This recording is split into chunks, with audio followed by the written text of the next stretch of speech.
उज्जैन एक ऐसी जगह जहाँ टाइम थम सा जाता है, जहाँ महाकाल की गूंज में हर दर्द मिनटों में गायब हो जाता है। 3 दिन, 2 ज्योतिर्लिंग और मेरे कॉलेज के अजब गजब यार। बिलासपुर से निकलकर हम पहुँच जाते हैं महाकाल की नगरी उज्जैन।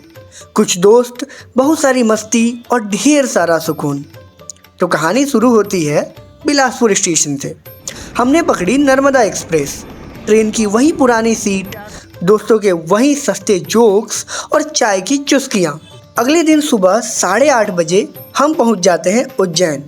वहाँ रेलवे स्टेशन से वॉकिंग डिस्टेंस पर लोकेटेड है श्री केदारनाथ होम स्टे, जिसकी हमने पहले से बुकिंग कर रखी थी। यह होम स्टे काफ़ी क्लीन और पीसफुल था। यहाँ फ्रेश होकर हम सीधा काल भैरव के दर्शन के लिए निकल जाते हैं, जहाँ भगवान को मदिरा चढ़ाई जाती है। रास्ते में हम 11 मुखी हनुमान जी के दर्शन करते हैं।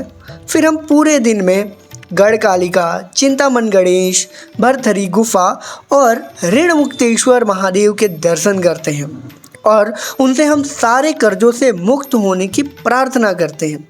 फिर शाम को हम सीधा सिद्धेश्वरी माता के मंदिर जाकर उनकी आरती अटेंड करते हैं, जो कि काफ़ी सुकून भरा था।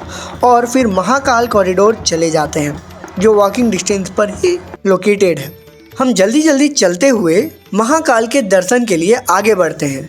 हमें दूर से ही कुछ सेकेंड्स के लिए उनके दर्शन हो पाते हैं और उनको और देखने के लिए मन और भी बेचैन हो जाता है। फिर हम महाकाल कॉरिडोर को घूमते हैं और अगले दिन फिर से आने का डिसाइड करते हैं।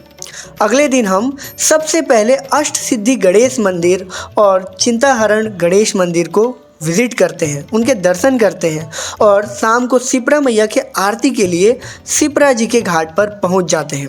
उस शाम का नज़ारा, ओह हो! शिप्रा जी के घाट पर जब आरती शुरू हुई, घंटियाँ बजी, तो ऐसा लगा जैसे समय रुक सा गया हो। हम सब दोस्त चुपचाप बैठे बस उस एक रोशनी को देख रहे थे। नो फोन्स, नो स्ट्रेस, बस था तो बस सुकून।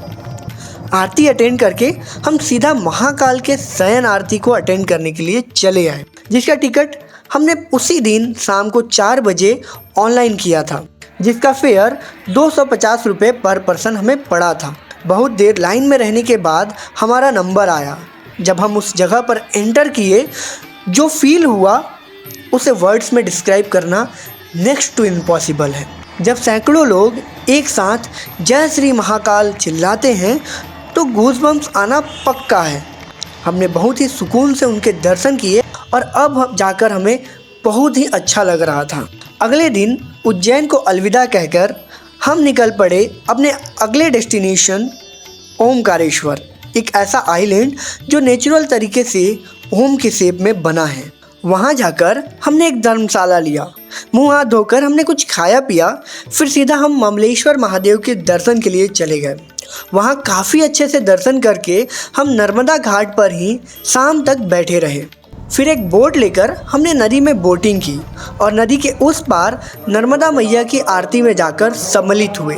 हमें एकदम पास से वो आरती मिली और जो वहाँ की आरती में सुकून और गूज़बम्प्स थे, उसका कोई मैच नहीं था। आरती लेकर हम लाइन में लग गए ओमकारेश्वर महादेव के दर्शन के लिए। 1 घंटा लाइन में रहने के बाद हमें उनके दर्शन हुए।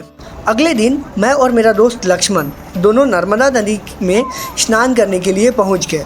जो स्नान था काफ़ी सुकून भरा था और वापस आकर हमने कैब किया और सीधा हम इंदौर पहुंच गए। जब हम ट्रेन में बैठे तो हमारे पास ढेर सारी यादें थी।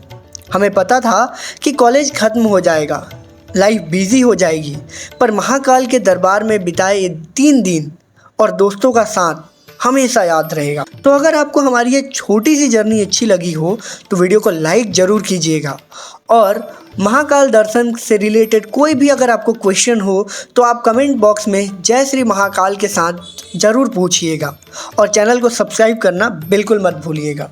हर हर महादेव।